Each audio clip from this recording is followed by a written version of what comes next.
sustainability in the Jordan River Basin.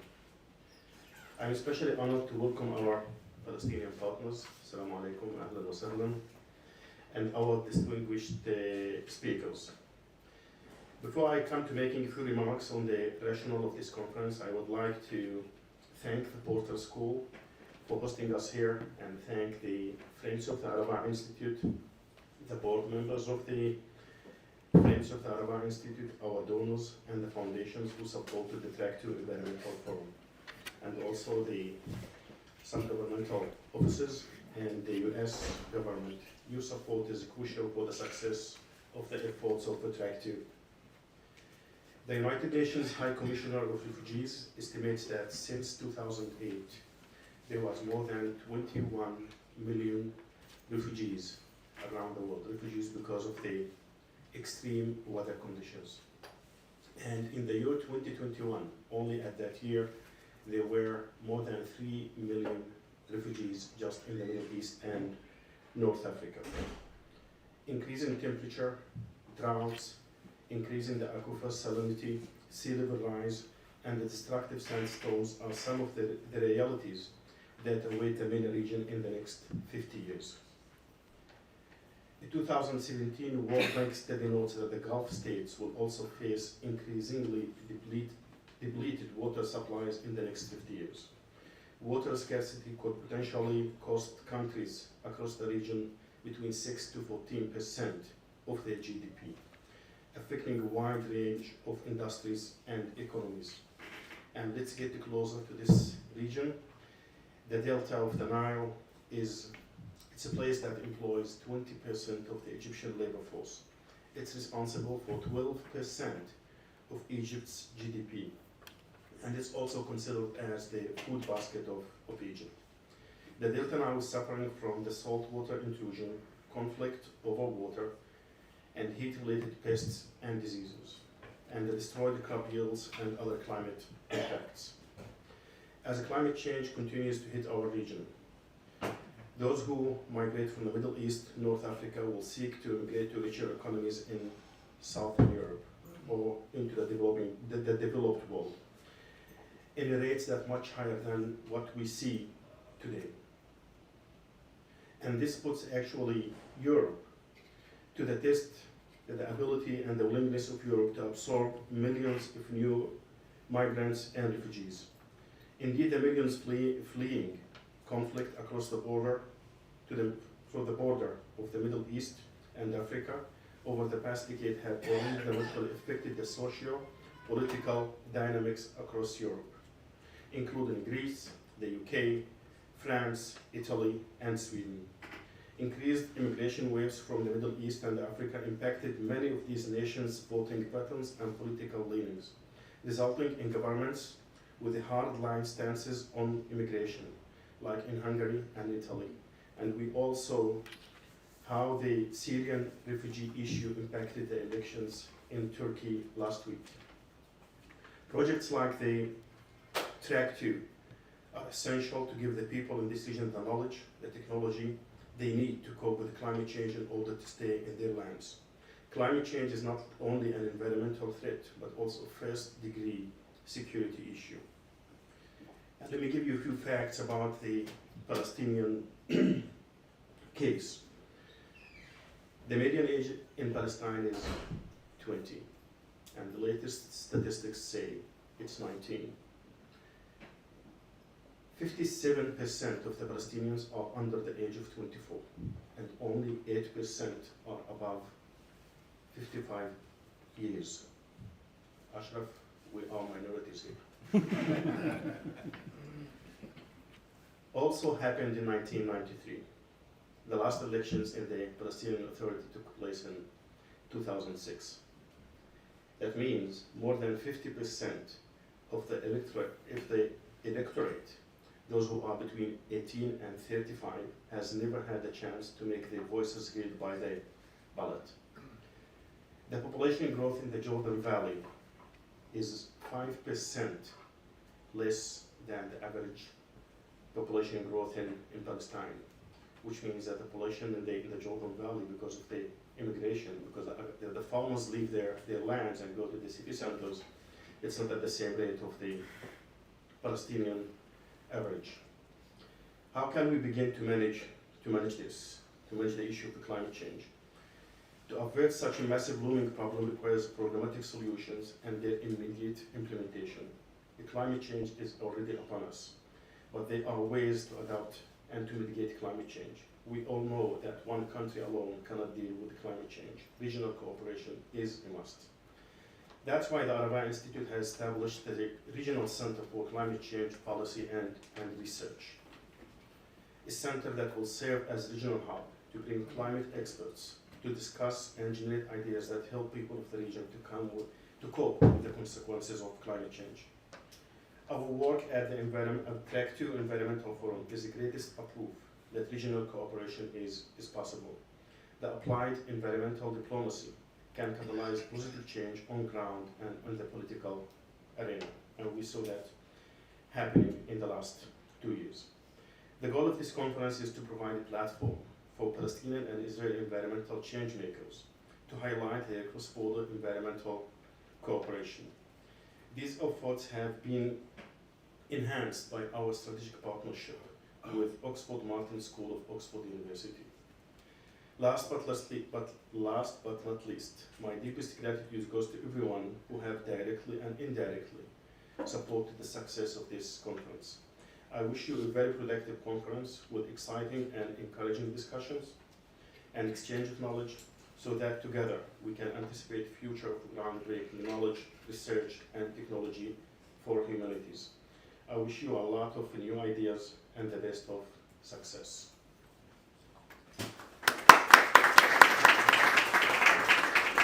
As I said at the beginning, this conference is in the name of our friend and colleague Noam Segal. He started all of this concept of regional modeling of natural resources, and this annual conference is just to continue the path that he started. We really miss him, and I personally still don't believe that he's not among us. And now it's my pleasure to invite Ori Segal, Noam's father, to say a few words. Thank you.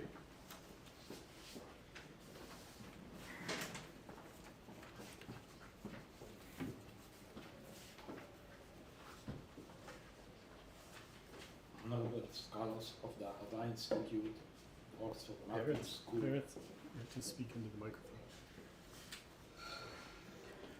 Honorable scholars of the Arava Institute, the Oxford Martin School, Oxford University, the Porter School of Environmental and Earth Studies, Tel Aviv University, practitioners, ladies and gentlemen. There is a Talmudic saying that the predestination of those who passed is that they are forgotten. Nevertheless, Noam, our beloved son, is in our heart and mind every day, and we continue to grieve his loss. We are deeply thankful to you for holding the annual event on applied environmental diplomacy in his memory and for continuing his legacy. The topic of this event, democracy and sustainability in the Jordan River Basin, corresponds specifically to Noam's character, belief, and vision. With your permission, I wish to say some words on Noam in this context. From childhood, Noam strived to enjoy personal independence. Already at school, he argued with teachers that study should be through open discussion in the class. Many times, I was called to the school principal to resolve conflict with his teachers as he disregarded their hierarchy. After his military service, he studied computing programming to fully support himself during his academic studies and enjoy personal autonomy. Naturally, his postgraduate professional activity promoting social and environmental policies was through civil society entities. His understanding of democratic processes was that the policy should be an outcome of deliberation among the relevant parties to consolidate consensual agreed resolutions and not resolutions determined by political authorities and supported by legal power. Nowadays, democracy in Israel and other states is under attack by governments who wish to overcome parliamentary and judicial review to strengthen their rule. Their argument is that in a democracy, the majority entitles government to realize its policy regardless of the minority's opinion. Commentators relate these developments to personal ambitions and interests of the elected political figures, and not to a breakdown of democracy.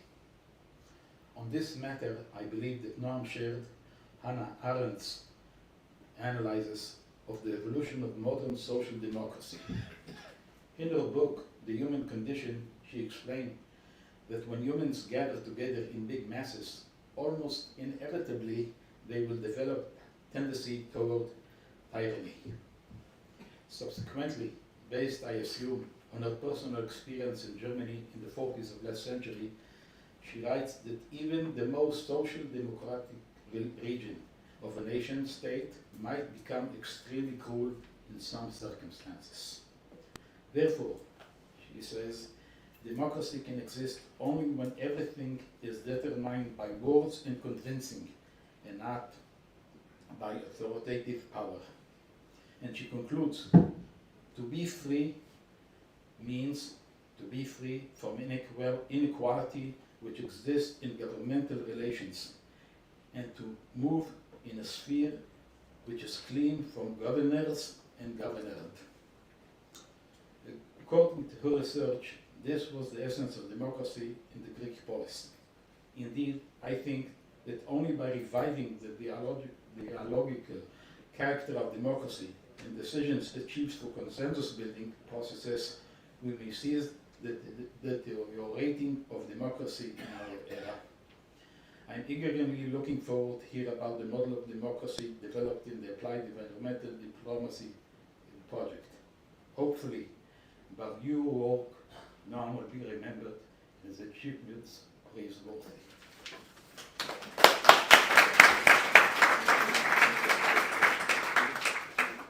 Okay, I would like to now invite Ambassador Daniel Sheck, who is going to lead the first panel. Panelists, please join me. The title of the panel is The Crisis of Democracy, the Environment, and the Role of Civil Society.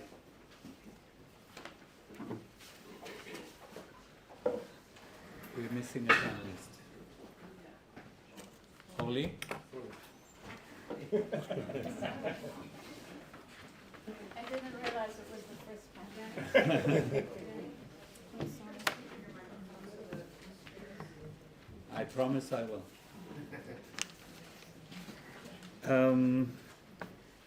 Good evening, all. My name is Daniel Sheck. I'm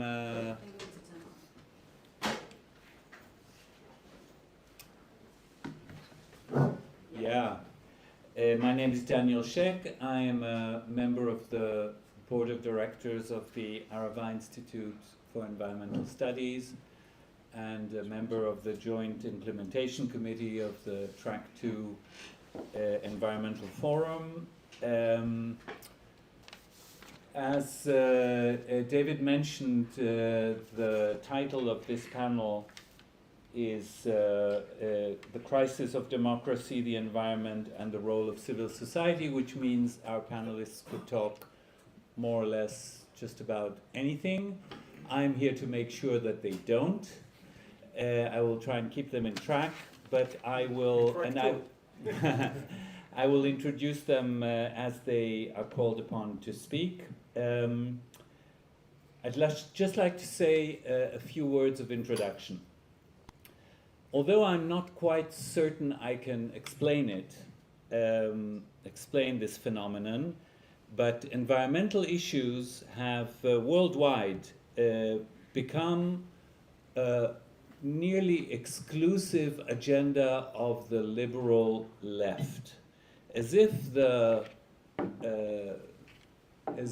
upcoming catastrophes that we are expecting will only hit liberals. and conservatives will consider themselves as being spared. By the way, this is not the only issue that is very much identified with the liberal left. By coincidence, we are today on Gay Pride Day in Tel Aviv. The LGBTQ issues are also very much identified with the liberal left. So, you know, on the one hand, it might have made your arrival here more difficult, but on the other hand, this has everything to do with the fight for democracy. As a result of this phenomenon, green parties tend to join only, again, around the world, to join left-leaning coalitions, and civil society-based environmental organizations are always have the image as being identified in the sector of human rights, freedom of speech. Again, there is no logical explanation or scientific explanation why these issues concern liberals more than conservatives, but that is the fact of the matter.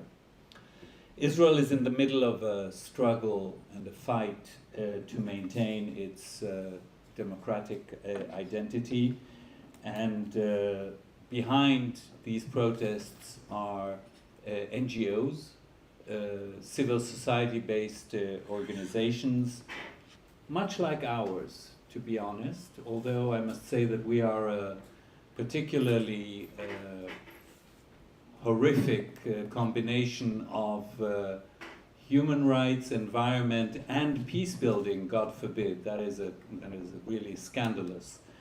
But the Arava Institute and the More and our collaborative work is definitely in that sector. So this is what we're going to talk about, and we're going to do this. I'll try to converse with our friends here. We don't have very much time, but we'll try and cover the main issues. I'd like to start with Dov Hanin, who is a former Israeli member of Knesset, with a sustained agenda both in peace building, Arab-Israeli dialogue, and environmental affairs, so he is completely in the right spot. And he is also, as we will discover in a moment, a member of President Herzog's, or rather the leader of President Herzog's climate forum. So Dov, I'd like to ask you, because I know that you are also in the leadership of the protest movement, is there a green element in this protest movement? And should there be? First of all, I'm very glad to be here. It's a very, very important event for me to remember Noam in such a way. And coming to the issues you presented in your opening remarks, I would like to say very briefly three remarks. One, about the social, deeper nature of climate crisis. Climate crisis affects all of us. That is correct, of course, but we can, copy the famous phrase of Orwell from Animal Farm. There are some who are harmed much more. So people who are poor, minorities, vulnerable population are harmed much more than others because of the climate crisis, and therefore this is a challenge for us to connect all these people to problems that is actually not ours only, but mainly theirs, or first of all theirs. A second very important remark is connected to the connection between climate crisis and democracy. Even in the 21st century, there will be people that with a lot of money and a lot of power behind high walls will be able to continue to live as usual. But there will be hundreds of millions of people all over the world, mainly in Africa, Asia, and Latin America, that their agriculture will collapse. Their economy will, totally destroyed, and they will climb on these walls because people want to live. Now, with this situation, you can imagine how Western democracies will look like. You don't need to be, an expert in political science to realize that because we had a small refugee crisis in Europe back in 2014 to 2016, approximately 2 million refugees came to Europe from Afghanistan or Syria. And what happened in Europe, all over Europe, there was a political, and there is a political catastrophe, with just now the elections in Spain, Vox and the continuers of Franco, their power is much higher. In Italy, Giorgia Meloni, the leader of Fratelli d'Italia, which are the continuers of Mussolini, is the prime minister. And not only in Southern Europe, but also in Sweden, the neo-Nazis have 20% and they are part of the coalition. The True Finns in Finland, 21%, a huge force in inner Finnish politics all over Europe. So all this happened with 1.5 million refugees, a wave of fear from strangers, from foreigners, Islamophobia, anti-Semitism, fascism. You can imagine how Europe will look like when there will be 150 million refugees coming there. That is the reason why the Secretary General of the UN actually said in the General Assembly of October 2019 that climate crisis is a challenge to democracy. It puts the very fabric, the very possibility of a democratic society into question, and that is the way we should see it. Third very important issue is, of course, the connection between climate crisis and environmental crisis and peace. In order to deal with the challenges of the 21st century, we have to find ways to end the conflicts that started in the 19th century.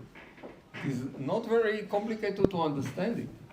If we will not be able to find ways to overcome the present conflicts, which are real, and you cannot skip them, you have to solve them in order to unite against the huge crisis of climate and environment that threatens all of us, and we have no chance.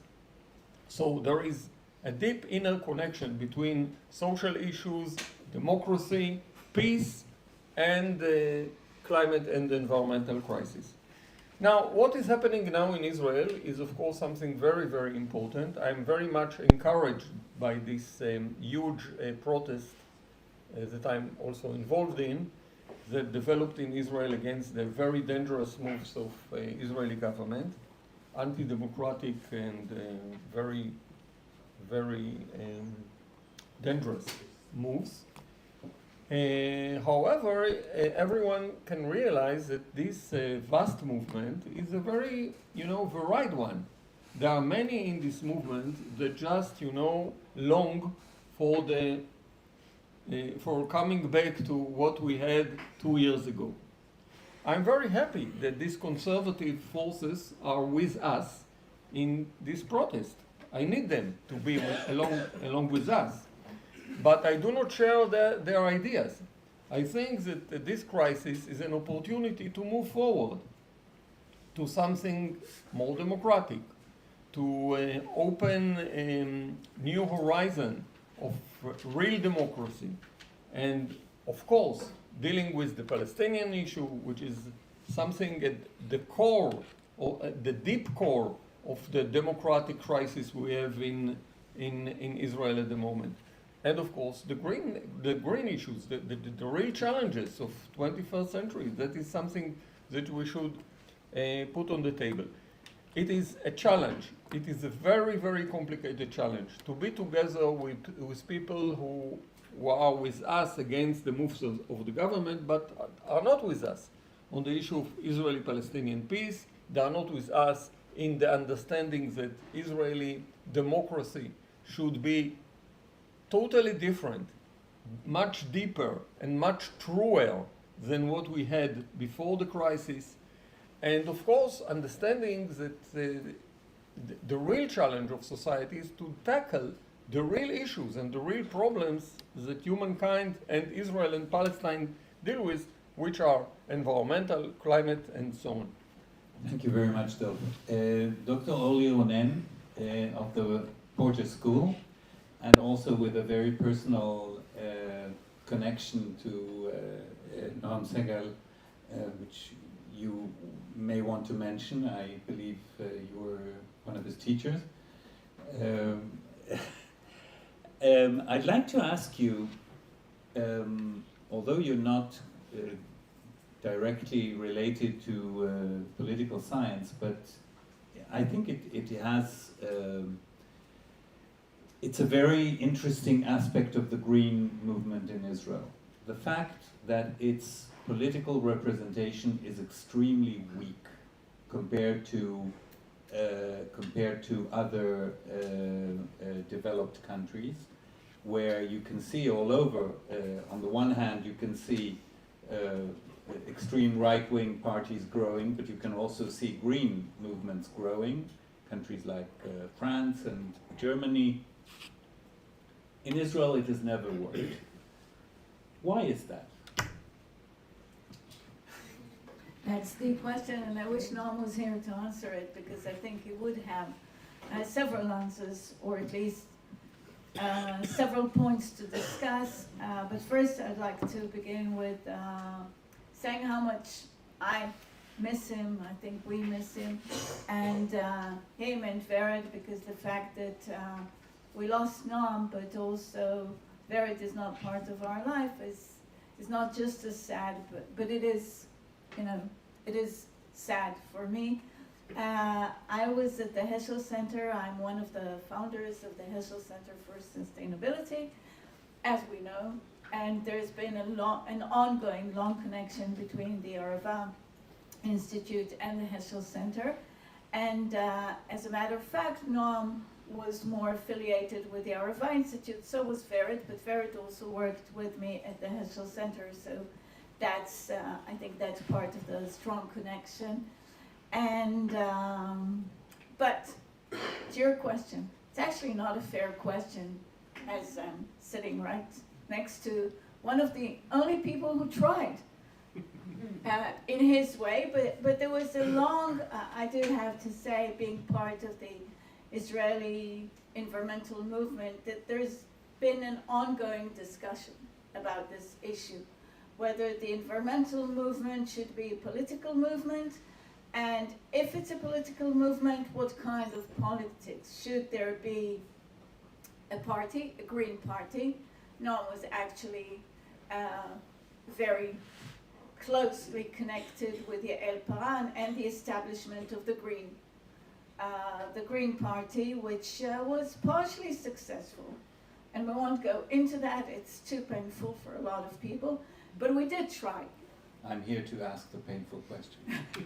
I'm not here to answer the painful and responsive. That's your privilege. So, but if we want to analyze or desiccate what really happened, so first of all, there are two, I think that you could say that there are two aspects, there are two arguments. One argument, and Dov can speak for himself, I don't need to speak for him, but one argument was that if you want to instigate change, you need to do it from the inside. You need to do it from inside politics. There is not much point in establishing an issue party that nobody is really related to, or there aren't that many people who are sympathetic to that issue, and so there's not going to be much chance that people will join it. So there are these two factions, and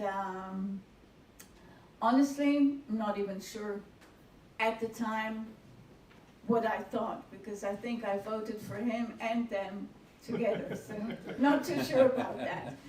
But there's definitely an argument there. And I have to say that as far as the environmental movement is concerned, it's always been a discussion. Well, first of all, the discussion was, how political should we get? And also, should we be political at all? Because first and foremost, there is a danger in being too outstandingly political in Israel. Once you side with one side, you're definitely not siding with the other side. And you have to be honest. The government that's been in government for the last, what, 20? Never mind. Never Don't mind. remind us. That's also painful. That's also painful, but a lot of the funding for the environmental movement does come from the government. And we won't go into that today, and you know We'll that talk a it's- little bit about Okay. civil society. I'll ask you about it in a moment. So, you want to? No, No, I'm okay, just we're saying done with these the are political. the different aspects, and it's not clear cut. Thank you. Ashraf Ajami, how should I define him? Probably the best known Palestinian to the Israeli public. Very vocal, very present in Israeli media, not just Israeli, but certainly in Israeli media. A partner and a friend for many years. And specifically now within the Track 2 Environmental Forum as one of the leaders of Damour. Obviously, Ashraf, I would like to ask you about the realities in Palestinian civil society and the role that civil society has on environmental or climate-related issues, considering that the branch of government is so crippled by the occupation and by the lack of real powers that the question remains, does the government, is it capable of doing something? And if not, is there a civil society that picks up the slack? Thank you, Danny. Also, thanks for Arava Institute for this opportunity. Good evening, all. First of all, I want to add a population that suffer from the harmful of environment more than others, people under occupation. Well, you should mention it because we are, as Palestinian people, suffer from what is called environmental apartheid. I don't think that you heard about this apartheid, but we are in Palestine suffering from this kind of apartheid because our lands are confiscated by the Israeli authorities. We have no access to a huge amount of underground water aquifers. If it is in West Bank, even in area A and B, we are limited to access this water. Our lands also suffer from the Israeli, not just confiscated for illegal settlements, but also the settlers, by the protection of the government, cuts our trees. You think about our environment, if our trees are cut every year by settlers. So they punish us by destroying the agricultural lands. So this is a catastrophic result for the Palestinian environment. And also the problem that we cannot have any kind of access of Area C, which is 60% from the occupied territories, from the Palestinian territories. So we are prevented to access to our water, lands, resources. And if we are speaking about Gaza Strip is under siege and blockade for 16 years. So the pollution, the lack of electricity, lack of water, lack of a human condition is the situation in Gaza Strip. So the occupation is another dimension of what we suffer from.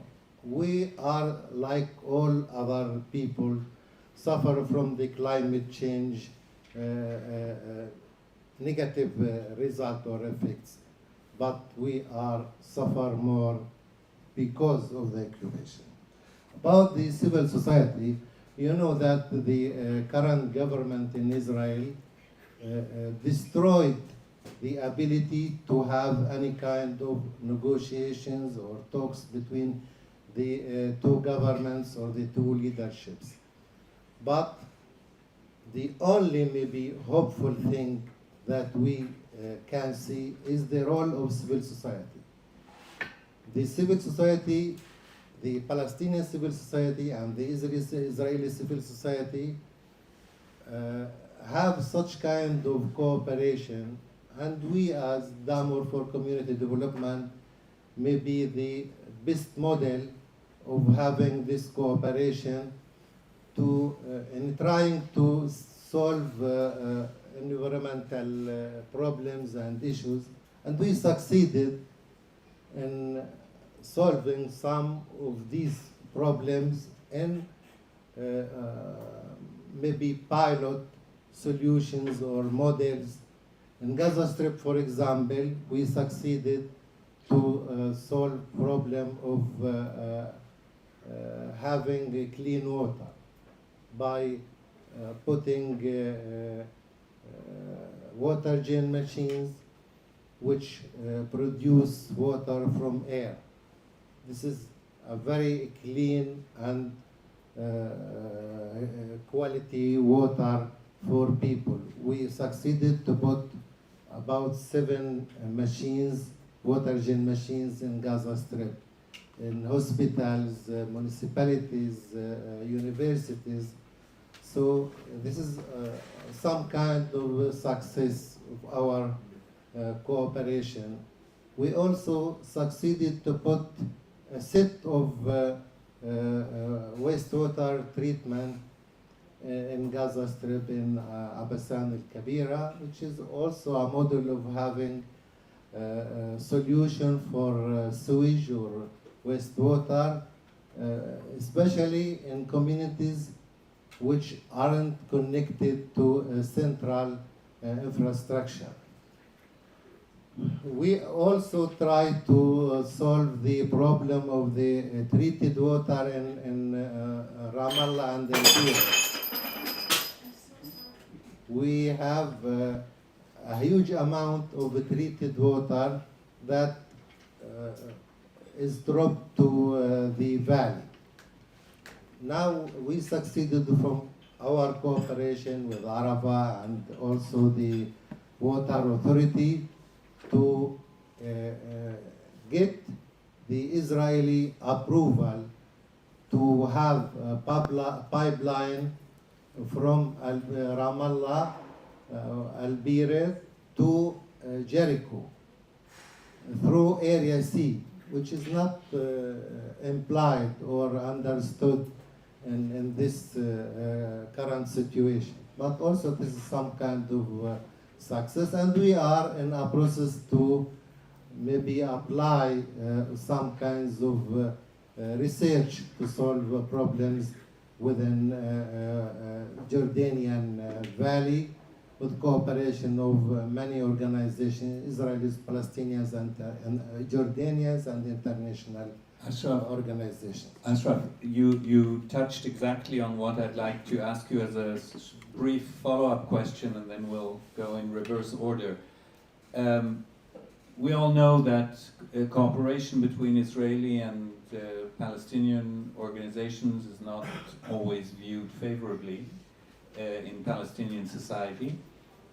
Do you see, how do people react to the things that you just mentioned, which we consider as successes, obviously, but how are they received in Palestinian society, briefly? Yes, it is a very important question, mainly because we suffer from the anti-normalization movement. The anti-normalization movement, unfortunately, generalizes between cooperation between the civil society and the two sides and the cooperation or normalization with the Israeli government or authority. We differentiate between the official normalization and cooperation between governments, and this is not our issue. But the cooperation between the two civil societies, Israelis and Palestinians, are very essential to solve problems. And although this movement is very strong, but people accepted positively what we did, especially in Gaza Strip, which was a surprise that people understood that the water gen machines came to Gaza Strip as a result of Israeli-Palestinian civil society cooperation. They received it in a positive way. And the same thing, I think, people who are exposed to our work, although they prevented to talk to us because we are normalizers, but after a while they understood that it is for the benefit of the population, for benefit of people. People understand very well their interest when they see a positive result of this cooperation. Thank you, Ashraf. Oli, just quickly, we're sort of running out of time as we were expected to, and I don't want to attract anger of my friends, the organizers at the first panel, so we won't be much longer. Just quickly, regardless of the reasons and regrets about the political representation of the Green Movement, do you have a general feeling that civil society is capable of picking up the slack and having an influence on politicians from the outside? No, I don't think that, well, to some extent, but I think mostly the challenge is for civil society to become political. For people who are involved in organizations, myself not a count, but for people to become politicians. Problem is that everybody says that. I know, to run for elections, and we have the local elections coming up. And unfortunately, we're sitting in a conference just about a week ago asking, okay, it was a conference about the green vote for the local elections, and everybody was very vocal, and we had tons of great ideas. But then the question was asked, okay, so who is going to run? 3 people. And I think that's part of the problem. I don't know that we've succeeded in that we've succeeded in understanding, that we definitely haven't succeeded in solving it. And I really, especially for women, there are 2 women mayors in Israel, I think 2, maybe 3 women mayors in Israel. My time is up. And so is the time for civil society to sit on the side. Maybe that's the answer. Dov, very briefly, a word about the President's Forum, which is sort of on the border between establishment and civil society. Is it a good position to be in, or is it just a sort of greenwashing by the President? Well, we will be judged by the results, you know. As the English say, the pudding is tasted by its whatever. It's Eating. Okay. So it's too early. It's too early to say shall it be a success. It is an interesting experience. It is really a very unique structure whereby people from academy, civil society, economic sector, workers organizations, and so on, coordinate with mainly the professional layer of government, both central and local. We do have our achievements, but when we look on the general picture, as Ashraf has said, the challenges ahead of us are much bigger, and we have to, meet huge issues like the issue of injustice, occupation, structural issues of Israeli society. Very big challenge indeed. I would like to conclude with saying that while the multi-dimensional character of the situation may seem something that complicates things, it can be also a source of change. Because once things are stuck in the political level, you can try to reach them through climate issues. Once they are stuck on climate, you can reach them through social issues. So our understanding of the multidimensional nature of reality is not only something very important on the ontological sphere, but it is also very, very important strategically. Thank you very much. I just conclude by saying that personally I think that political dimension is badly needed, be it through an individual party or through infiltration of existing parties by devoted people.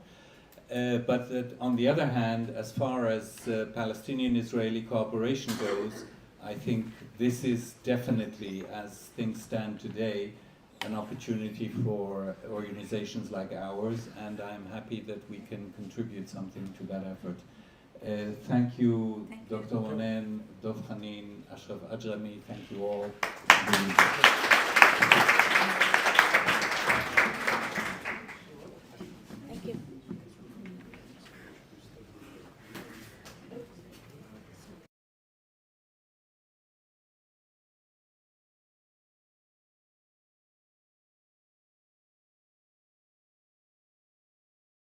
Okay, so because we believe that the environment can't wait for peace between Palestinians and Israelis, and because we believe that working together on environmental issues builds an opportunity for relationships and trust building in the future, the Aravai Institute, together with our partners, Demore for Community Development, have been working for the past 6 years advancing cross-border environmental cooperation in spite of the political conflict. And we've done this in the West Bank, we've done this in Gaza, as Ashraf has mentioned, a number of initiatives, a number of successes around water, energy, food security. Looking to the future, we believe that over the next 5 years, our goal now is to take some of these successes and replicate them and scale them up, and to engage even deeper with the governments in the region, despite the challenges that we face and the political challenges. We believe that we can push for more cooperation between Palestine and Israel on these essential issues, because by doing so, we are improving the lives of people, and we are offering some kind of hope to the population. And what I'd like to present to you now is a video. Hope I can do this. Can someone operate this? Yeah. Our partners, Demore, have led this initiative that Ashraf mentioned, water generators, machines that take water from the humidity in the atmosphere, turning it into high-quality drinking water. And they've just produced a video on this joint project that we worked on together, the RFI Institute, supported by the Friends of the RFI Institute and a number of donors who have supported this project over the past few years. And we're going to show this video now.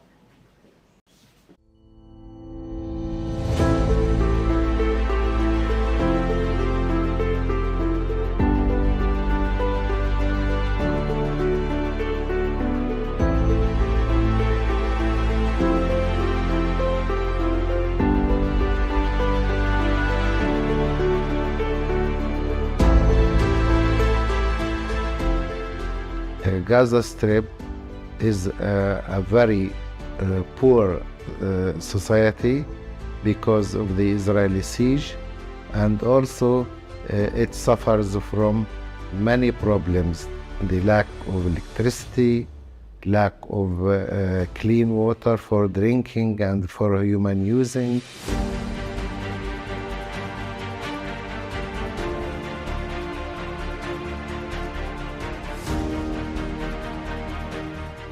Our purpose is to supply water gen machines to give people clean water for using, for drinking, for example, and also for medical uses because of a lack of clean water. This project is valuable because it provides some kind of solutions to the huge problem of a lack of water in Gaza Strip, especially clean water.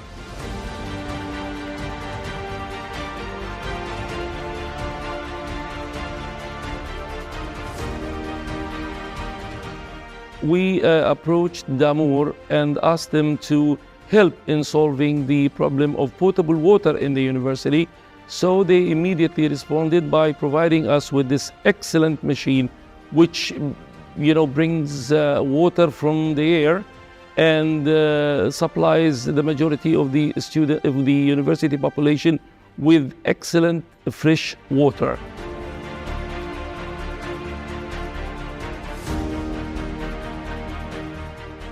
تمكنا من توفير مياه الشرب الصالحة المحلاة النقية لكافة المستفيدين من برامج جمعية مبرد فلسطين للرعاية، حيث ساهم هذا المشروع في توفير مياه الشرب لهؤلاء الأطفال، كما يمكن استخدام هذه المياه المقطرة في تعقيم الأدوات الطبية المستخدمة في عملية التمريض لهؤلاء المستفيدين.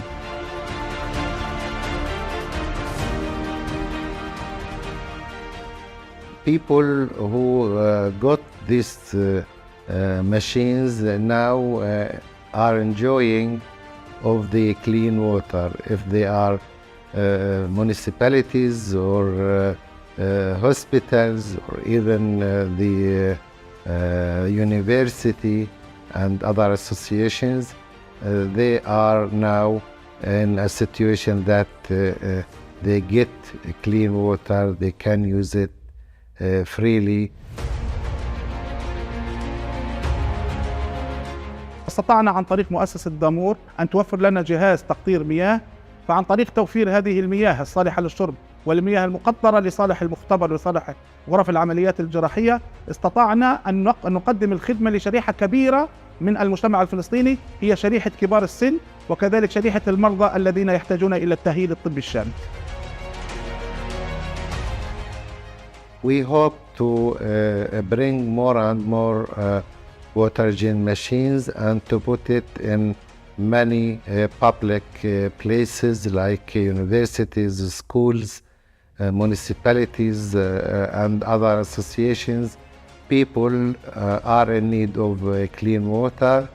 We also appreciate and gratitude for Arava Institute, our partner from the Israeli side, which helped us to get donation and to get these water gen machines and to provide the associations in Gaza Strip with these machines.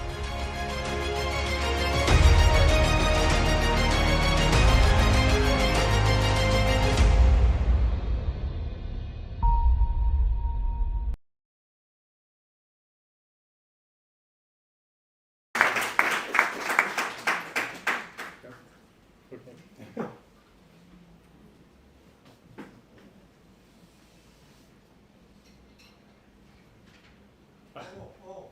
Hmm? Light.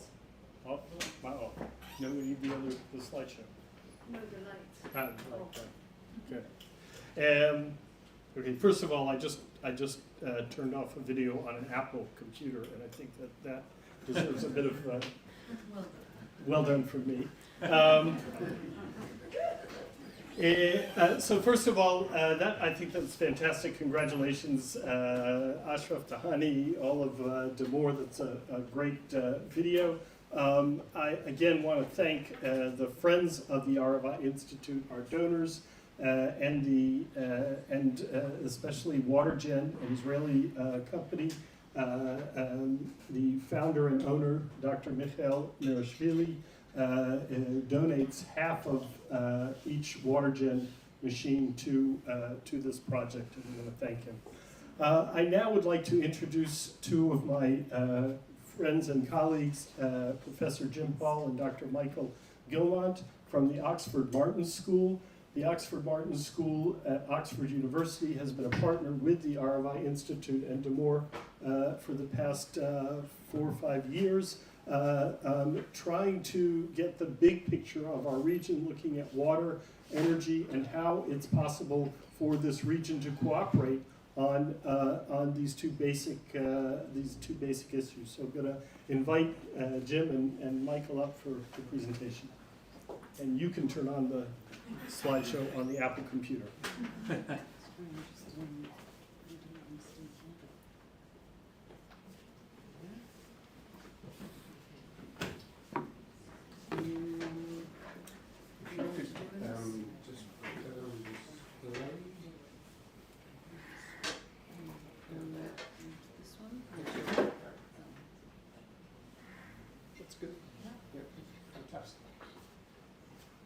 Well, good evening, everyone, and it's a great honor to be here, to, above all, pay tribute again to Noam Segal,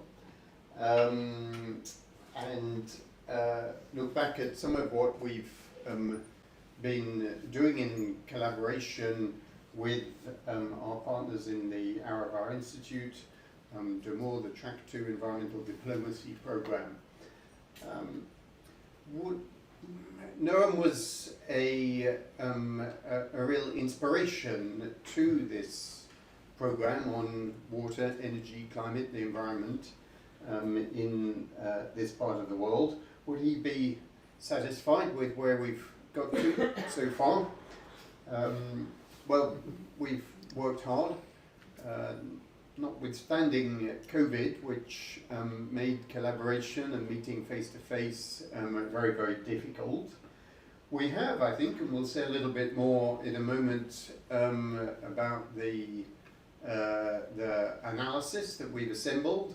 Some of you may have seen some versions of this previously, but we've pressed on and continued with this analysis, constructing systems analysis of energy and water in the region. That too has taken a long time, I think, partly, and we recognize this at the outset because it illustrates how data itself is highly politicized. It's protected, it's used as for political means, it's a symbol of sovereignty. But we've made some progress even with that. And we've talked a lot, which I think is intrinsically a good thing. We've met in Cyprus twice this year.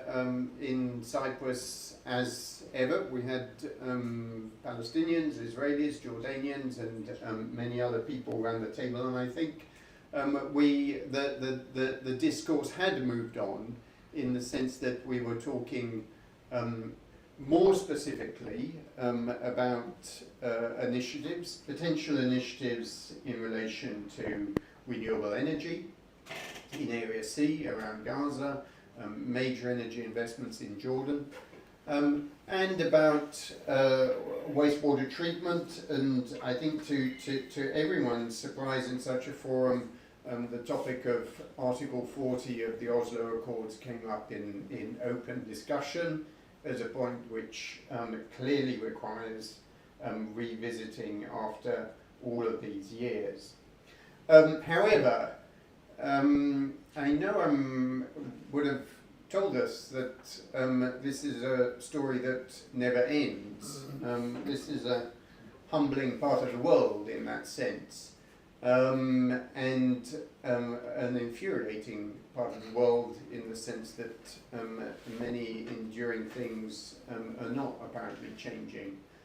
But in some senses, things do change. In Tarek's introduction at the beginning, we were reminded about the dramatic changes from climate change, and that is, I think, changing the debate.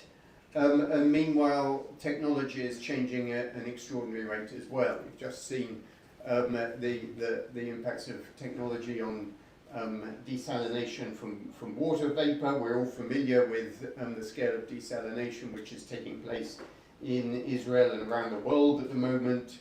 The technologies of wastewater treatment, the potential and indeed the use of sensing technologies, artificial intelligence to understand aspects of the aquatic environment which previously eluded us. And technology is changing dramatically in relation to energy as well. Renewable energy generation, energy storage, hydrogen. Who imagined that that little atom would be causing so much excitement? And the other driver of change is climate targets themselves. So that brings these two things together, the crisis of climate change and the need to do something about it. And so climate targets are really kind of focusing on the future in a way that I think was possibly unusual in some senses up to that point. So let me give a quick update of where we've got to in that space. There are some, again, very familiar issues here. I'd love to say something more specific about Israel's 2050 net zero commitment, but there is a 2030 30% carbon target and similar targets in Jordan and by the Palestinian Authority. And yet, of course, we recognize in particular the dramatically unreliable and unequal access amongst the Palestinians. And yet, if we look at nature, we see this, this fascinating picture of solar potential on the left. I was a bit disappointed as I flew into Tel Aviv this afternoon that this is obviously not a good day for solar energy. And there are many days like that, whereas if one looks eastwards, there's much greater solar potential and the wind potential in the region, and that wind potential which is at least some of the time out of sync, so complements the nighttime drops in solar generation, is an extremely potent natural resource which the Jordanians above all in this region have at their disposal. So in order to analyze what actually, as soon as you start looking at that degree of variability, you need to bring in battery storage, you need to bring in the cost of transmission. We constructed a new simulation model in a modeling system called PIPESA, which some of you may be familiar with, of the entire generation and transmission system in the region. And this is a bit of an update from people who've seen versions of this talk before, in the sense that we're now looking at entire decarbonisation pathways through to 2050. So this is an optimization of what we might do with energy right the way through to 2050, including an increasing element of self-sufficiency for the Palestinians. We look at two scenarios, a non-cooperation energy scenario, which basically has the same amount of transboundary energy transfers as exist at the moment, and a cooperation scenario which brings in more transboundary transfers if they are economically efficient. What we find, the dashed boxes here, is that they are indeed significantly economically efficient, and for the most part they're efficient because they enable that wind energy resource in Jordan, as well as the larger areas for solar energy to be exploited.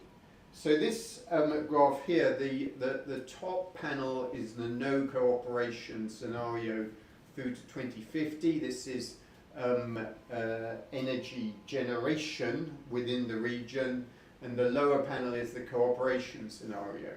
You can see all of those numbers going up a lot. That means that that reflects the increasing population and the increasing energy use, particularly amongst the Palestinians and Jordanians, to meet their energy needs. You see, with some relief, the total phasing out of coal and gas also no longer being part of the picture by 2050, which may be a surprising piece of news for some people in this region. And in the lower panel, much more of the pink, which represents transboundary transfers, in particular between Jordan and Israel, and much more exploitation of that valuable wind resource which is in Jordan.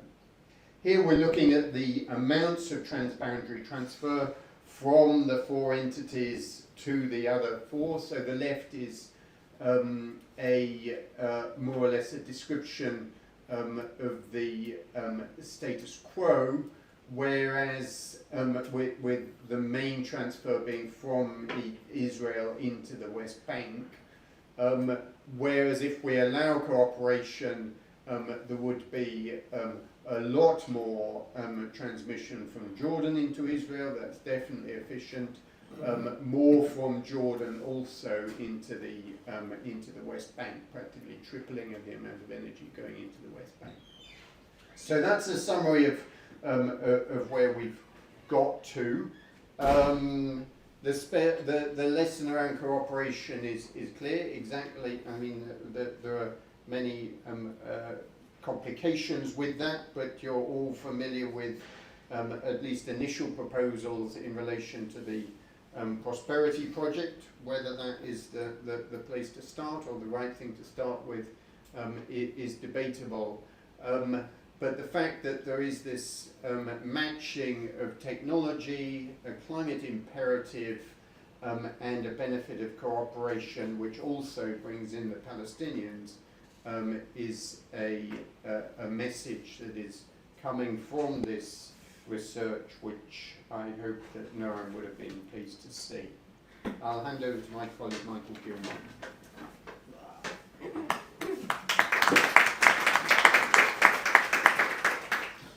Thank you, Jim.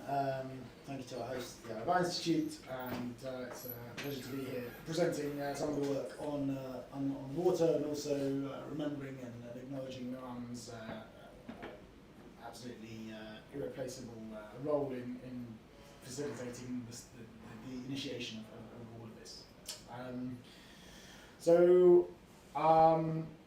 I just wanted to present a brief sort of review of the work and the analysis we've been doing, which has been charting recent history of water resource development and use and future trajectories through to 2040, the implications of that around human needs of water, climate resilience, and the role of transboundary cooperation in potentially in a big way alleviating some of the major challenges that exist through to 2040 and beyond.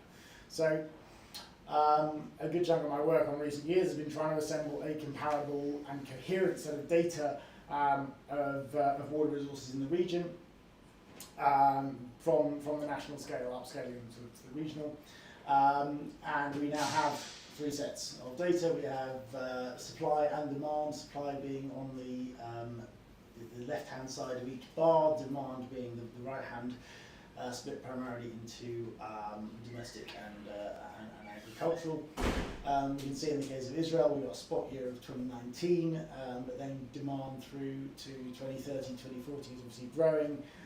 Supply comfortably is, or potential supply is comfortably outstripping demand, in part due to Israel's re-evaluation a couple of years ago in 2018 of future desal capacity vis-a-vis its own population demand, climate change, and also the likely need of its neighbours.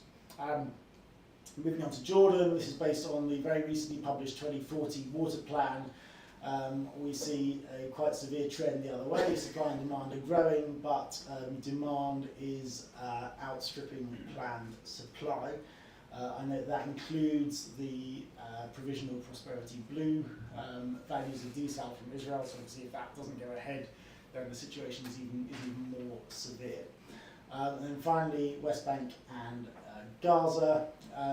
This is not official data. This is sort of inspired by our understanding of what direction things are going in, but these numbers are not in any way reflective of what might be officially published later in the year.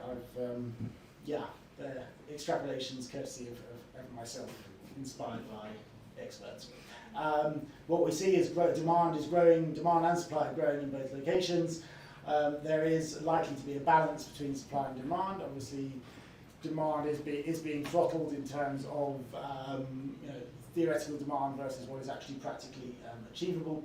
What we also see is an increasing reliance on larger volumes of water being imported from Israel, larger volumes of treated wastewater, and in the case of Gaza, very much a reduction in offtake from the environment, from the degraded groundwater, and the need to replace that lost capacity, especially through imports and potentially desalination.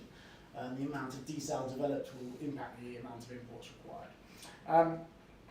So what that scales to down on a personal level is actually for West Bank, Gaza and Jordan, really a static allocation of cubic meters per capita per year, about 40, which is 100 litres per person per day, which is WHO minima. And for Israel, a decline on, I guess, what has been a peak of nearly 100 cubic meters per capita per year. So a lot of the growth in the domestic sector is sort of running to stay still in terms of population growth. Interestingly, what this also shows in terms of official planning or projections is that there is a desire in all jurisdictions to stay within natural resource limits, and indeed declining natural resource limits. We've got a review of available natural resources in both Jordan and Israel and Palestine, using data plus or minus year 2000, subtracting 10% rather crudely for climate change, and comfortably by 2040, the total natural offtake more or less sits at that 10% climate change target. It exceeds it 2030, so there's a lot of work to do between 2030 and 2040. This also assumes, this potentially rosy picture in terms of natural resources, assumes that every element of every national plan that is being considered is implemented, and we know from history that things happening on time, let alone happening at all in this region, is far from a guaranteed outcome. But it does illustrate the real fruits that could be achieved if things happen, and the risks that could be achieved if they don't. So this is sort of the regional picture, including Jordan's deficit, the difference potentially between what Jordan and Palestine will want from Israel versus most recent Israeli policy on what Israel's thinking it will supply. For both Jordan and Palestine, there's a second and third bars. We see a sort of total regional deficit of around 750 million cubic metres by 2040. If we look at introducing capacity around 200 million cubes of desal around Prosperity Blue, that plugs a fair bit of the gap.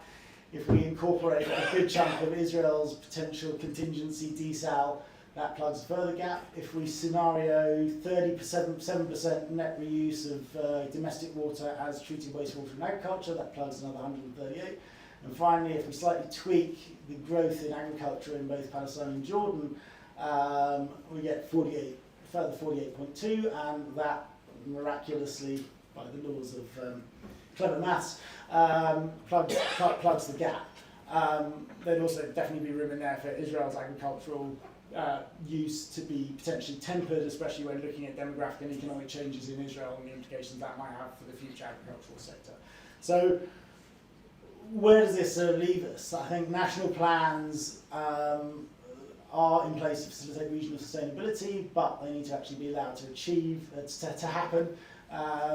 Failure to achieve them will either result in unsustainable water use and or undersupply of water to populations.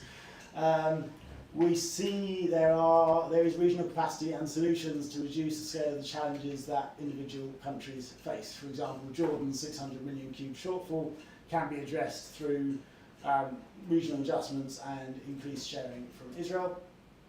But steps need to be taken now to build in that additional capacity, especially if we're talking about increased wastewater use and desal capacity as well, the lead time to build a desal plant, the significant amounts of planning, regulation, resource development to develop truly wastewater facilities. Albira is a huge example the RFR has been very heavily involved in.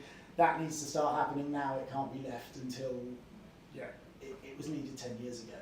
And I think it's in the interest of all parties to support each other in actually facilitating this national and regional action, because they will all benefit from increased resource resilience and water sustainability. And the work we've been trying to do at Oxford through this data analysis and building these this set of numbers has involved bringing together professionals to explore new solution spaces, to understand each other's plans, aspirations, and their role in meeting that. And we hope, if we have the opportunity to continue with this, that continued work will really build a case for action and establish mechanisms for cross-border support. Thank you.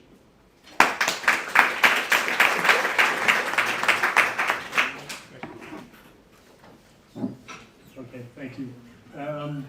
So the next panel is on women, democracy, and security. And this is a panel which was inspired by Dr. Deborah Sandler. Unfortunately, Deborah was going to moderate it. Unfortunately, she is ill and she couldn't come tonight. So stepping in her place is my colleague, Evie Levitin-Loudon. And she's going to, she was supposed to host 3 panelists, 2 of whom are not going to be here tonight. One of them is being replaced graciously. We were lucky enough to have Dr.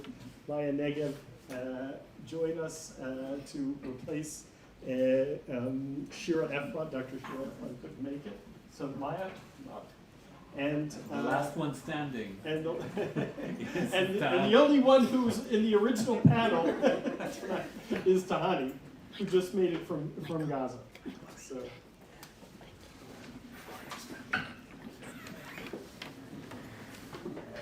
Thank you, David.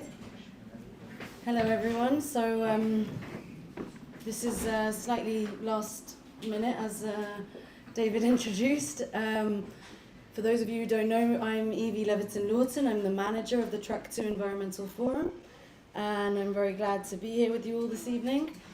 And although we were expecting Sally Abed to be here as well with us, I'm very grateful for our lovely 2 panelists who were able to be here, and it gives us some more time with them, which is wonderful. So we have Tahani Abu Daka here with us from Damur for Community Development, our partners on Track 2 Environmental Forum. Just to give you, and also we have Dr. Maya Negev with us. And to give you a kind of a brief introduction, their CVs are very extensive. I'm not going to cover it all. But Tahani is first and foremost, sees herself as a women's activist and advocate. She's the former youth and sport and culture minister in the PA. the beginning of her life, your main struggle was freedom, then moved on to community work and development, and now the main focus for Tahani is the struggle around climate change. She joined the Damour Community Development Board. She's on our joint implementation committee for the Track to Environmental Forum, and founded a company for renewable energy, Gaza Life Power. Thank you for being here with us. And we have Dr. Maya Negev, the alum. She's also an alum of the Arava Institute from 2004-5, and taught the eco-health at Arava Institute, is on the board of the Institute for the past 10 years, faculty member of the School of Public Health at the University of Haifa, where she also heads the Health Systems Policy and Administration Program, and conducts research on climate change and public health. So we are here today to talk about, we're here to talk about democracy and sustainability, but this panel focusing on gender, women and climate change, and where women's place is in this matrix of democracy and climate. The field is a very wide one and there's lots to say. I would like to ask Maya if you would give us an introduction, how these two interrelate. You have Thank you. Good Yeah. evening, Tov, Sarcha. Thank you for the invitation. Okay, it's a great honor to be here with you on the panel. And I would like to start with just a few words about Noam, whom I miss very much. And first time I met Noam was on the grass at the Arava Institute over 20 years ago when he was an alum coming to visit and I was a student. And since our first interaction, every interaction that I had with Noam was inspiring. He always had very innovative and creative and intelligent thinking.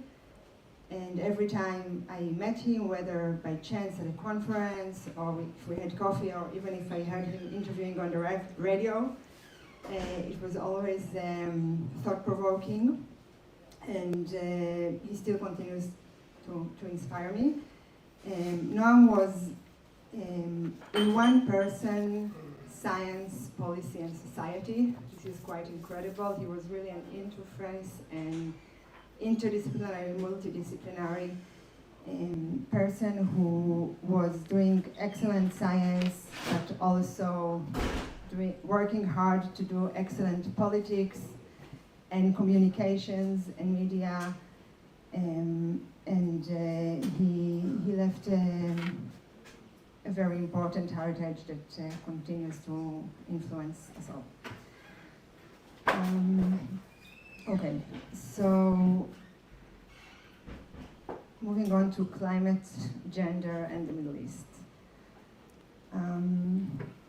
Well, climate is the biggest crisis that we are facing in the 21st century. And we are already in the midst of it, and everybody in this room knows it. Climate, as we've already heard by Dov, impacts some more than others. And of course, that people who are more vulnerable, people who live under occupation, people who live in poverty, and also women are more vulnerable to climate change and are impacted stronger. Before talking about the Middle East, I'd like to just give one example from when Hurricane Katrina hit New Orleans, and it showed us how in disasters women are more vulnerable. The white, wealthy families, often with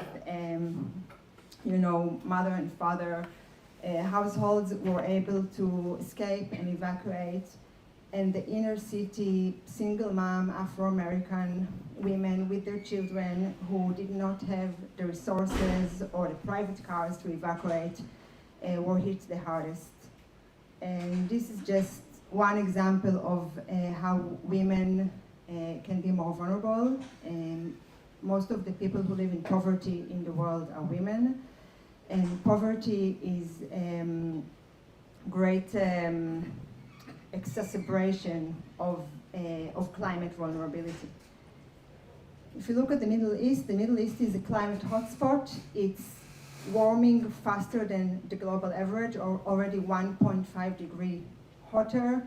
Maybe doesn't sound so much if you can turn the air conditioner 1.5 degree colder. But we have to remember the inequality that we have in this region. Many people, especially in Israel, the majority have, for example, air conditioners. So when a heat wave comes, and heat waves are one of the greatest climate risks that we are facing, people can turn on the AC, but many people in the world, in this region, and of course mainly in Palestine, and in Jordan as well, and also people living in poverty in Israel, do not have this protection, do not have means to evacuate if there is an extreme event such as, a wildfire or a storm, or if their house is affected by sea level rise. Women are also physically more vulnerable. The mortality among women is higher. Pregnant women are more vulnerable. Even embryos during pregnancy are impacted by climate change, and there are negative birth outcomes for babies that experience heat wave in the womb. We also know that climate change increases domestic violence and murder of women, and we see it everywhere in the world, from India to Spain to Australia. So women are more vulnerable in that respect. Women are more vulnerable in shelters if there is an extreme event that when they evacuated. And also, if we look at the long-term changes of the weather, not just the extreme events, not just the floods and storms, etc., when it gets hotter and drier, women use public transport more, so they are more exposed to climate. Women spend more time with their children outdoors, so again, they are more exposed to climate hazards. They use the city in ways that expose them more. And extreme events in climate change can also affect their access to mother and child health care and to healthcare in general. I think I'll end here for now. Thank you very much. I think that gives us a very comprehensive idea of why women and why climate is a gendered issue as well. Tahani, can you tell us a little bit about women in Gaza and issues related to public health, energy, water, solid waste?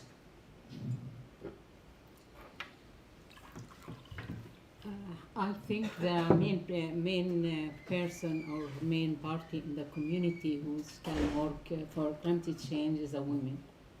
If the woman has awareness about the climate change, she will work to save the environmental, as the solid waste, the separation, how to use the energy at home, how to use the water, everything that women can participate in. For that, our role in Gaza to build awareness for among women. But there is a lot if the women want to contribute in to the work of environmental projects.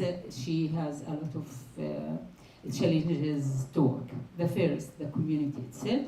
The second, the occupation and freedom. The third, the situation and economic situation in Gaza Strip. I will start about the occupation freedom. The women or gender, we said that the women and men, they are responsible, but about what happened in the environmental disaster with climate change. But if we start in Gaza, we as a women want to start to work and to solve this problem, there is difficulties. The first thing is the occupation.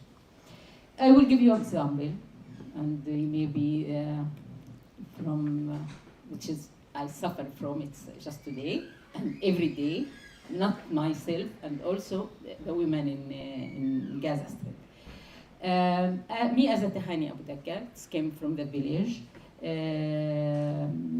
and poor village, not modern village. I get my freedom from the community. I can move everywhere. I build my career. I get very high positions in Palestine, and also I get the loyalty from my community. I get the respect from them. Nobody can stop me to do anything I want to do. The most of the time they push me to do. But in the end, today when I come to this meeting, example, I have to pass from areas to come here. I have permit. I spent 3 hours for nothing in the border. For nothing, okay? Sit down at a chair. I tell them I have a conference. I have to be there because there is a meeting. I have to be there at 3. Maybe half hour before 3, they told me leave. All the time when I try to leave Gaza, it's happened. I'm traveling also to Jordan. Multi-time I lost my plane because I want to go to participate or contribute in conference or in workshop or something like this. 2 months ago, maybe I lost very important meeting with the DFC head of the DFC. It's a big financing body in America. Will finance our project to build solar field, and they don't allow me to leave Gaza, and I lost this meeting. This is our life, which just means that if we don't have our freedom, then we will lose the movement, then we couldn't work. And another thing also, okay, now there is a lot of a problem in Gaza. The first one, the Southwest, which is make a disaster in Gaza, around 2,000, between 1,500 ton to 2,000 per day, which is not healthy landfill. And also there is millions of cubic meters per day of the storage. You know that we have a salty water. There's a lack of water. A lot of problems it's now in Gaza. The most of the sewage, they pump it to the sea. And there's a pollution in the sea. It's come to Israel and Palestine. We try during, with the help of the international or European countries to build wastewater treatment plant.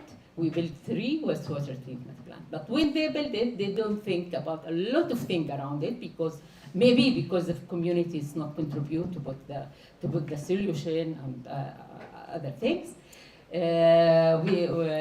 They have problems now with the treated water, how they can use this treated water because they didn't build awareness among the community to use this treated water and what the kind of agriculture we can use it for this treated water.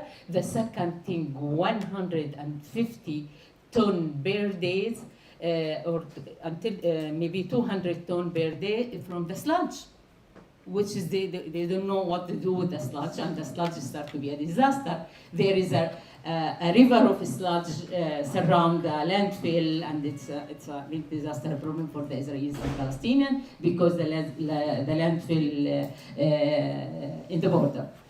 Until now, they don't find the international organization, which is they donate this wastewater treatment plant. Until now, they didn't find the solution for the sludge. About the solid waste, I said also there is a huge number of solid waste and municipal waste. When we try, we look at around us. When we try, we would find technology to help us to solve this problem and to make energy from this problem. 7 months I applied to the Israeli side. I want to bring the technology to Palestine and to Gaza. We need the approval because we couldn't bring anything to our country until they have the approval from Israel. Until now, they didn't give me the approval for that. Also, we are waiting until they have. And also about Area C, which is we couldn't use the Area C. We could use the buffer zone in Gaza to use it for environmental project as solar energy, or to build a healthy landfill, and to use the treated water example to farm animals' food or trees or something like this. This is the most of the what is called the restriction we have it for that we could. But in the end, there is a women, there is a thinking, there is the active women which they are working every day for that. I will give good example. Also, I started with a very bad. There is a village called Basin al-Kabira. When I visit the municipality of Basin, I discovered that the municipality of Basin, they include the women and youth in their strategic plan, and in their all the activity, in the evaluation of the activities, in the evaluation of the project. They established women by help of Damour and Arava Institute, Women Environmental Forum. When we sit with the women, always they're thinking about the environmental problem. They are asking for separation of the solid waste, recycling of solid waste, healthy landfill. They ask for how to use the plastic, how to use the clothes which is in the solid waste. And also they were thinking about food security. Example, they asked us for training how we can plant food with the salty water and the tired land because of the salty water, how we can develop our farmers, how we can produce food for our people. And they also ask about energy. They told us that all our projects, many projects which is we own it as a women, as a food processing or freezing food or something like this, stopped because there is no electricity. If we want to use the electricity from the generators, we have to pay 4 shekels for each kilowatt, which will make their products very expensive. Then we need solar energy. We need you to help us to build solar energy, and we will start to open our work again. When we discuss also with the youth, boys and girls, also they raise the same problems, and they ask the municipality to put water, wastewater energy in their strategy, which is mean that if we include women and youth in our when we build our strategy, of course they will look at everything and they will help and contribute for this project to be successful. In Gaza also we have problems that because of there is no electricity. We have 8-hour electricity, 8 hour on and 8 hours off. When we have 8 hours off, the people they use the diesel generators to Let me just stop you there. We'll come back to this. Okay. It's very important. I think it's really important. You've touched on also how how the problem affects women in very clear ways, but also how women can be part of the solution. And I think that's really important. I just wanted to ask Maya if you have. Tahani touched on many of the aspects of women and public health and in terms of the sludge and all of these other things and how they can affect. Do you want to add to that something? Maybe indirectly. So let me touch on women as a part of the solution and maybe take it from there. Well, you know, the face of the climate movement is a young woman, Greta Thunberg, the Swedish girl, now young woman, who really took off the masks of the world's politicians and industry regarding climate change. When she traveled to climate conventions, to international climate conventions, sorry, I asked David to turn off the air conditioner because it's freezing and save some greenhouse gases. Maybe not off. Thank you, David. Yeah, just a couple of degrees up. So I think, you know, Greta used to travel to climate conventions by boat and not by polluting airplanes. The last climate convention, which was in Sharm el-Sheikh, was the biggest one with 40,000 people. It was really a climate festival from all over the world. She didn't come because she only had 3 words to say about it: blah, blah, blah.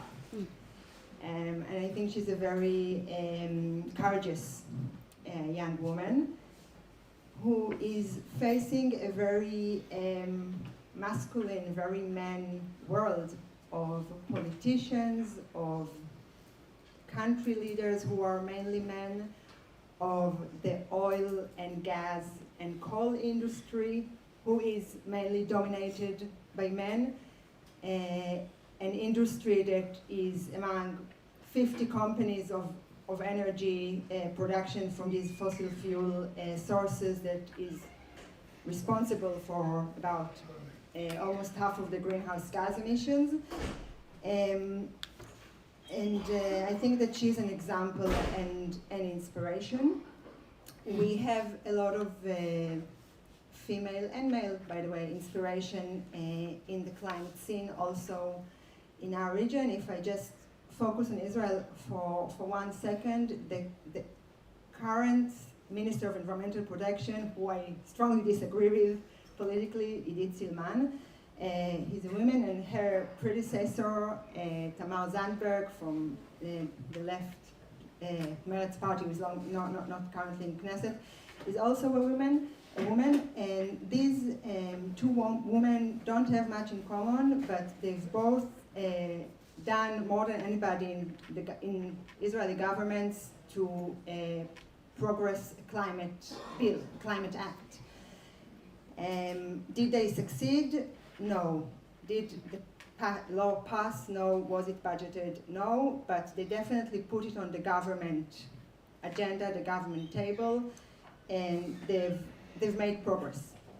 And it's very fortunate that until this day in Israel, climate is politically neutral. If we look at the US, climate is a left-right issue. And I think that it's very harmful for climate when it becomes a left-right or a male-female issue. In Israel, it's really politically neutral to a large extent. It's also almost not existent in politics. It's not talked about by political leaders, either in government or in local government.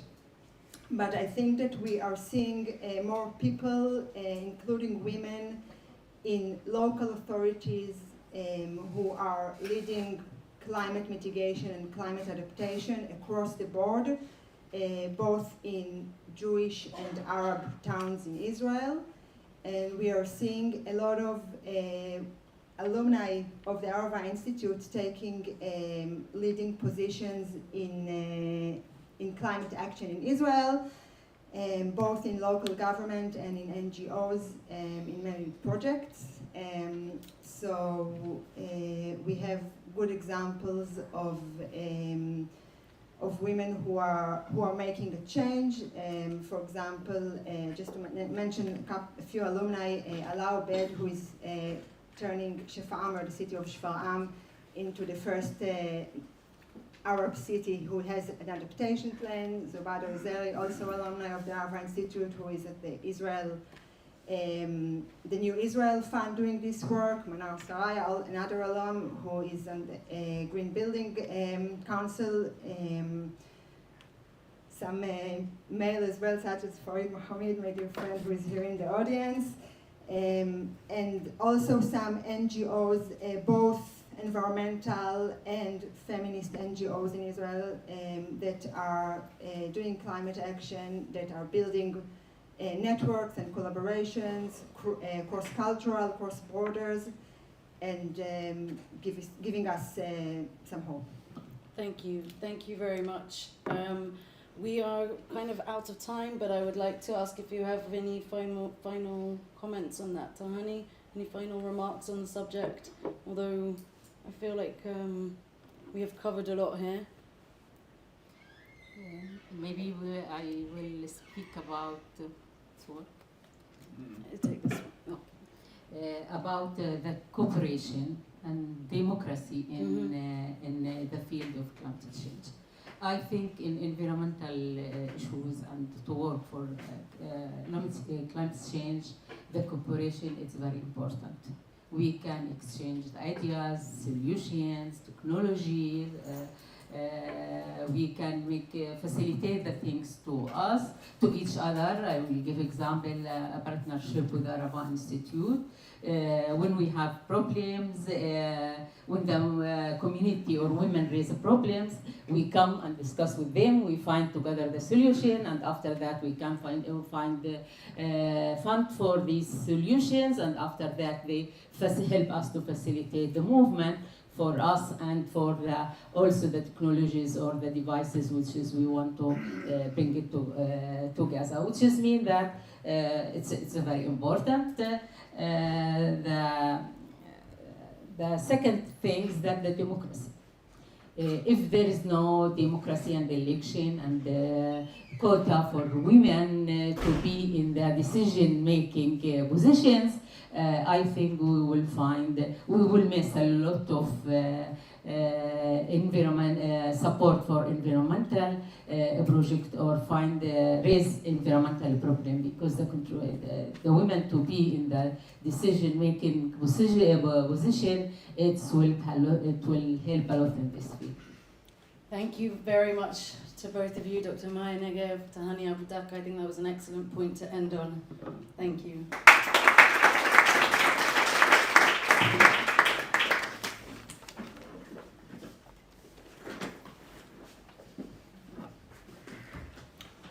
Thank you all. And by the way, we are running Tahani Abu Daka for president of the Palestinian Authority.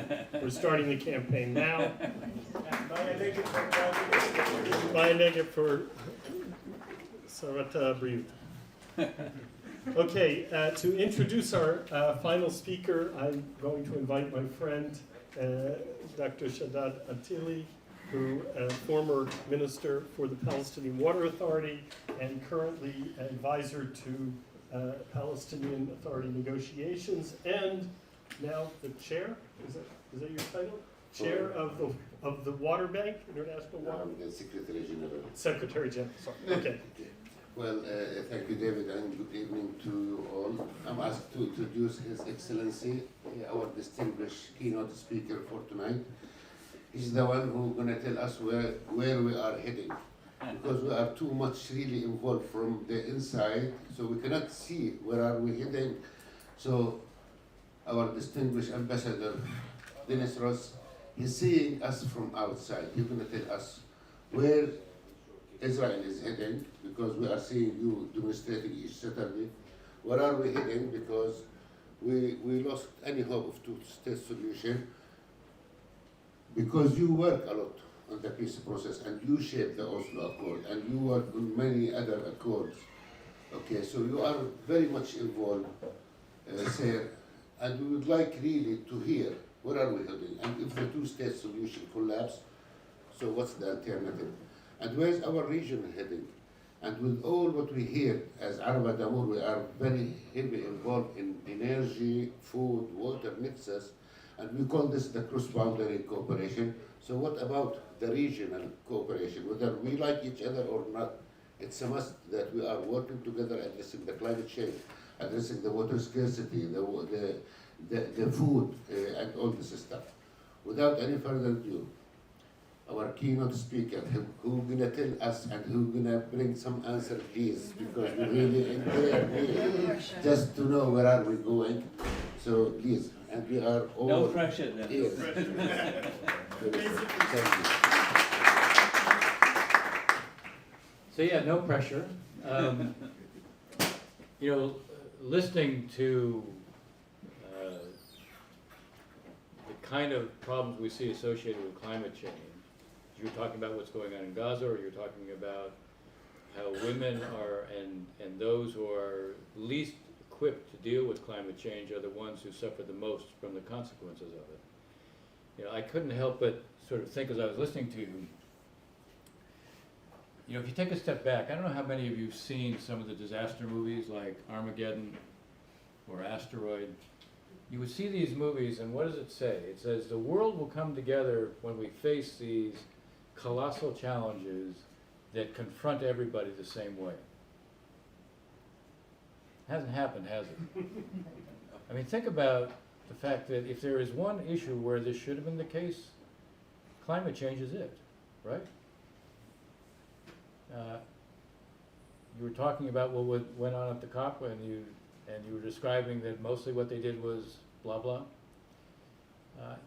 Think about the fact that we have the nations of the world having committed themselves to ensure that global warming and climate change won't produce an increase in temperatures over 1.5 degrees Celsius above pre-industrial times. Okay? There is almost no country or region right now that is meeting its current targets. Now those targets are to limit the increase in temperature to 1.5 degrees Celsius. Let's take a step back. Right now, the climate has changed, has increased. We've seen the level of temperature rise 1.1 degrees Celsius. And what do we experience with that? We're experiencing unbelievable floods, unbelievable droughts. I grew up in California where there used to be a fire season only in the summer. Now the fire season is year-round. I grew up in a place where there were never brownouts. Now there are brownouts.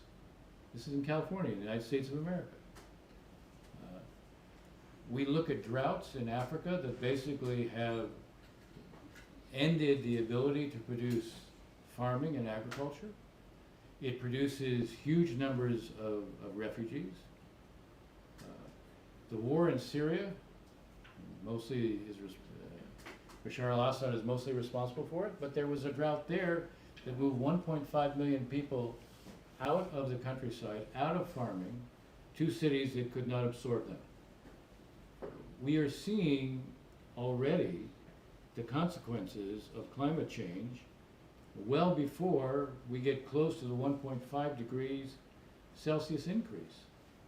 And yet that hasn't been enough to motivate the international community, even though there are mechanisms designed to get everyone to be committed to somehow control this, to meet the targets, and yet no one is meeting the targets. There is this kind of hope out there that technology will solve the problem, right? That we will find that green hydrogen will be able to produce it at scale.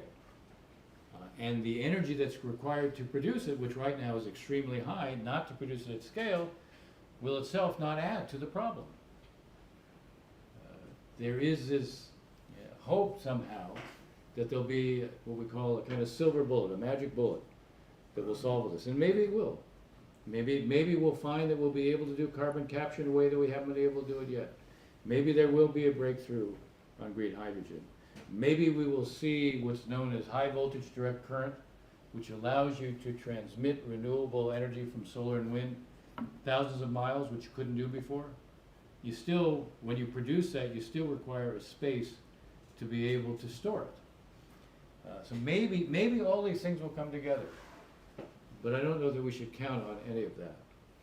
What we need to count on is the fact that You know, there will be responsible leadership in different places that will produce the kinds of hard choices that are going to be required over time. So, how does that relate to the questions that you were posing? I thought you'd ask that. I want you to think about the fact that, first of all, the Arv Institute and Damur, what are you doing? You are dealing with what are profound water security related issues connected to climate change, food security issues that grow out of the water problems. You are producing practical cooperation on the ground. You know, one of the interesting things about climate change, my friend Tom Friedman likes to say that Mother Nature is governed solely by physics, biology, and chemistry. Mother Nature doesn't care about your ideology. Mother Nature doesn't care about the arguments you make. Mother Nature doesn't care about who's right and who's wrong in the conflict between Israelis and Palestinians. You know, climate change respects no borders. It affects everybody. It's true, those who have means are more capable of dealing with it. And what you were describing about the consequences of those who are least capable of dealing with it, paying the worst possible price for it. So what is required is take a practical approach and build from the ground up. And that's what you've been doing. You know, in a lot of ways, what is required is to take the projects that you're engaged in and make them a model. You need to give them a great deal of exposure, because you need to see that those who may disagree on how we're going to resolve the conflict between Israelis and Palestinians are still aware of their common humanity, and because they're aware of their common humanity, they do practical things to deal with what are challenges for both. Honey, when you talk about the water problems or the sewage problems in Gaza, is Israel immune to that?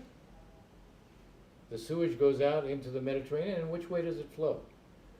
It flows right to the Israeli beaches. So it's not as if Israel can remove itself from that. It's not as if it has no stake in that. It has a stake in that. So I look at what you're doing from the standpoint of there's a need to respond first and foremost to what are very practical issues, whether it's water availability, whether it's the issue of how you sustain and build water security, which relates to how you produce food security. What you're doing is necessary, even if there wasn't a conflict. The fact that there is a conflict, you're sort of saying, we can't solve that, but we can deal with this. So from my standpoint, when you build a model that has implications for others internationally on the issue of how to cope with the challenges of climate change. But of course I see something else. I see it as a building block towards reducing the nature of this conflict and then ending this conflict. Now, why do I see it that way? Well, first, I'm prone to see it that way because, you know, I have this instinct that says, all right, there's always something that you have to be able to do. You don't wring your hands and give up. I look at it that way because I'm looking at where we are in terms of conflict resolution between Israelis and Palestinians. I've been working on this, I hate to say, for 40 years. And it may surprise you for me to say, I don't think we've ever been at a lower ebb than we are today.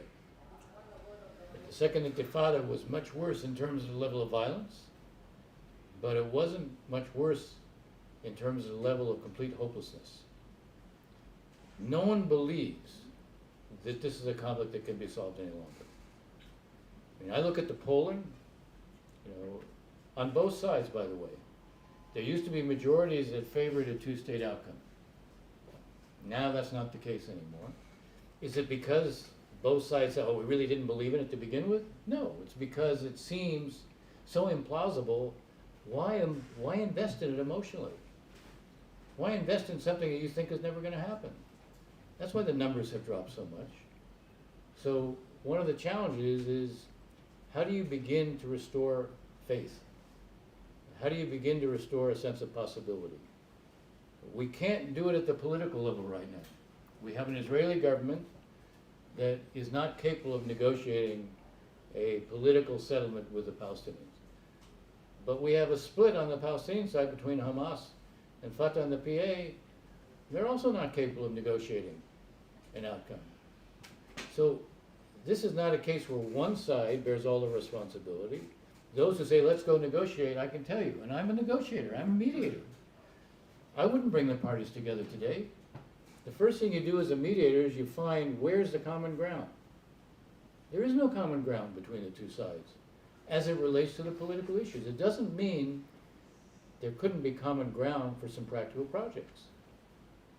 There can be common ground. And here again, that's what you're demonstrating. There's a common ground because there's a common need. You can't wish away what is happening in terms of climate change. In Israel, you know, Ehud Barak likes to talk about an oasis in the jungle. Well, I got news for everybody. You know, you can't survive alone in this region if everybody else in this region is going to be subject to the consequences of climate change. So Israel has a huge stake in trying to deal with this, and others have a huge stake in cooperating with the Israelis. So when I look at this, I ask myself the question, okay, what can be done? Really, I ask myself the question that you asked. If there isn't the political realities that make it possible right now, and by the way, I should take a step back before I say what can be done and just add the following. We are dealing with an international and regional reality where the Israeli-Palestinian conflict is nobody's priority. Okay? Is it the priority of the United States? No. There's Ukraine, there's China, to a lesser extent, there may be Iran. It's not a priority of the United States. And the United States, one can criticize the United States, but the only party that has ever had any ability to affect both sides in the conflict is the United States. You know, I once, in the beginning of 2005, I went to Gaza and I spoke. There were a couple hundred Palestinians there, including something I didn't discover until I walked in, when I saw Mahmoud Zahar and I realized there was the whole lineup of Hamas was there. And I basically, this was before Israel, this was when Sharon had announced he was withdrawing, but hadn't withdrawn yet. And everybody there said, I went through and gave a brilliant speech, I can say, which affected nobody, but I gave a brilliant speech, which I won't recount now. But when I finished, all the questions were not really questions, they were comments.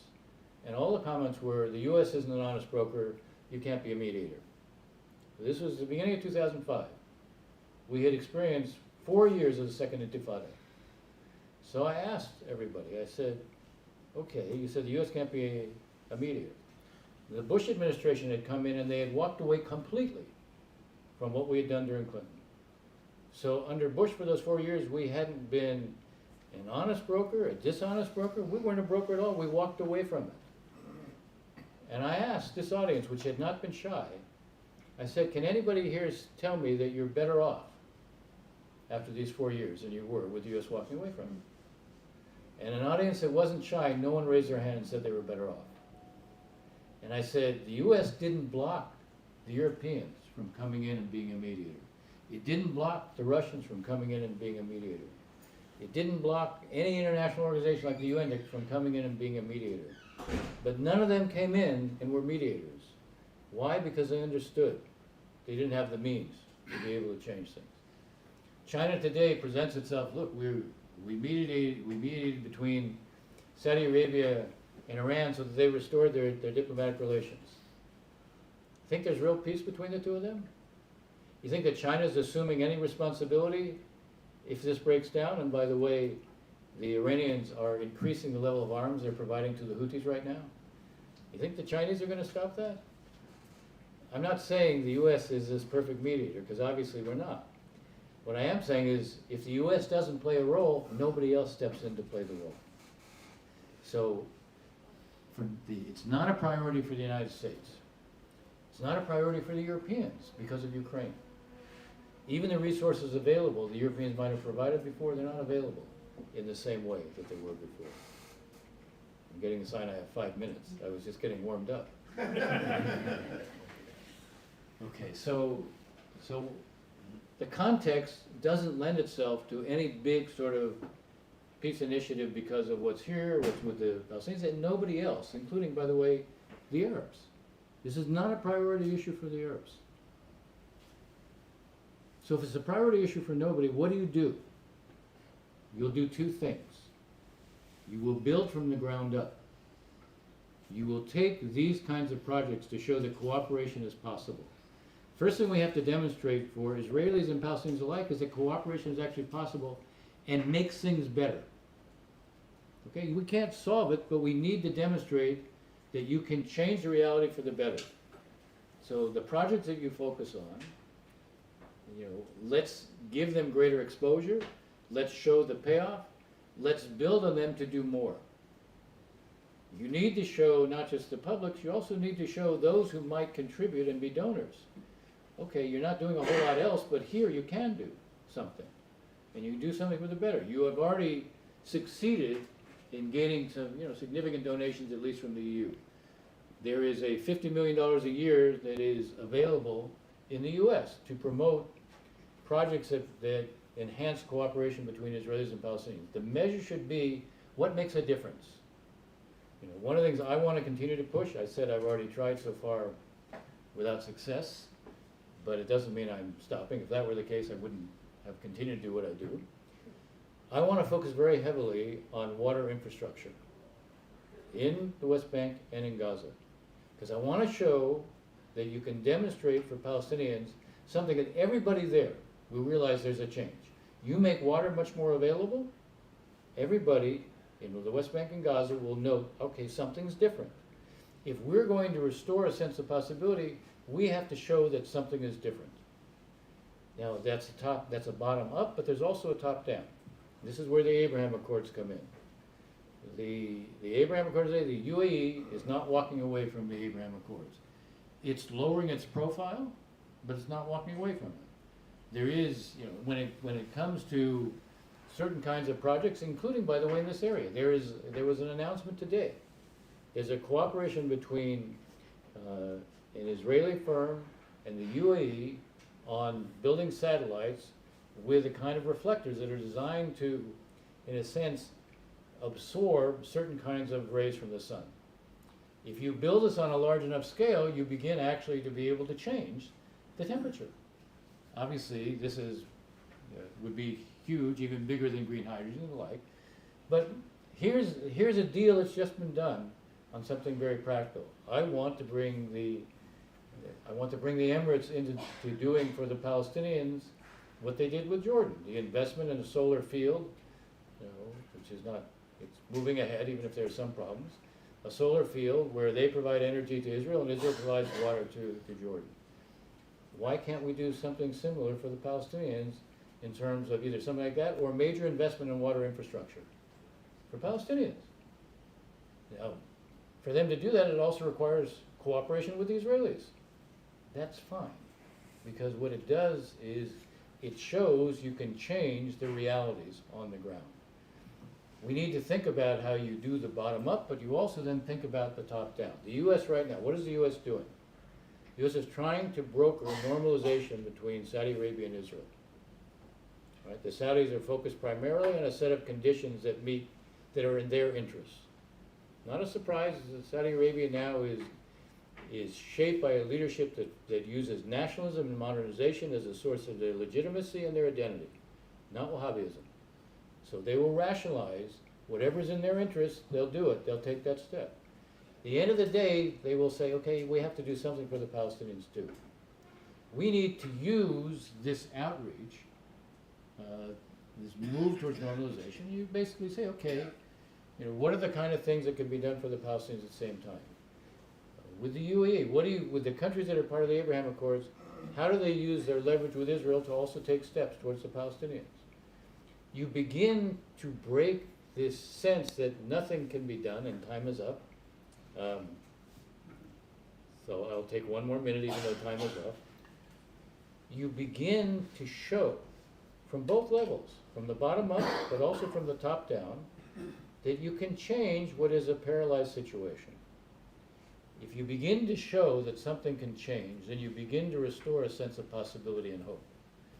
We can do a lot when there's a sense of hope. We can do a lot when you restore a sense of belief. We can do a lot when there's a sense of possibility. You know, I'm doing a new book on statecraft. The essence of statecraft is you marry objectives and means. It has to always be based on an assessment of what the real situation is. But you also realize you don't have to scale back your objectives, but you have to basically be realistic about what you can achieve and when you can achieve it. Smart statecraft says, okay, I know what my ultimate objective is here. I can't achieve it right now. But I have to change the conditions. So what I can't do today, I can do tomorrow or the day after tomorrow. We need to use what is a commonality on environmental issues and demonstrate that we can begin to change circumstances on the ground, but also demonstrate cooperation pays off. We need to legitimize the idea of cooperation at a time when it's challenged. We need to be able to put Palestinians in a position where when they're cooperating with Israel, they don't have to hide it. Or when they're cooperating with Israel, it doesn't have to be exclusively under an international umbrella. So again, it's sort of disguised. We have to change the circumstances. We also have to change the Israeli mindset to look at cooperation with the Palestinians as a good thing for Israel. We will not get to the more ambitious objectives until both sides decide that cooperation with each other is actually a winning issue, not a losing one. Where when you talk about peace, you're not looked at by both sides as being a sucker or naive. Those of you who are here who I've known for some time, you believe in it or you wouldn't do it. And you were frustrated by the fact that nothing was happening. So what you're doing, what the Arab Institute is doing, has to be seen as a source of inspiration for what can be done. And when I conclude, and I say this since my time is already up, there is something that can be done, but we have to believe it so that we actually do it.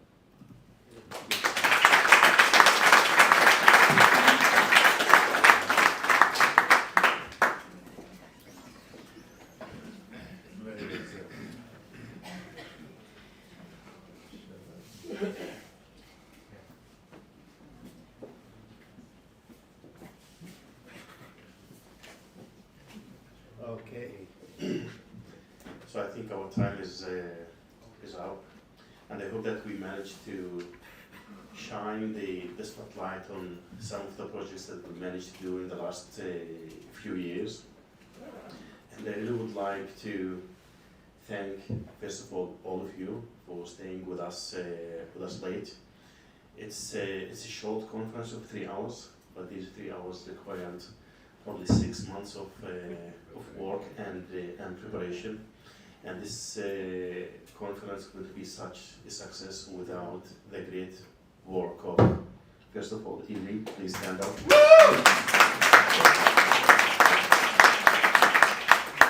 And the work of David and the Joint Implementation Committee of the Arava Institute and the Mufo Community Development.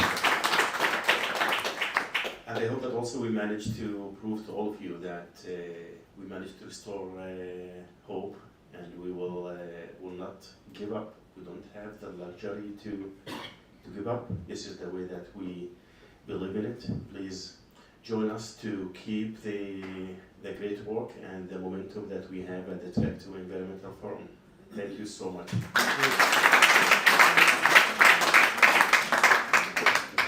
Thank you all. There's still some cake downstairs.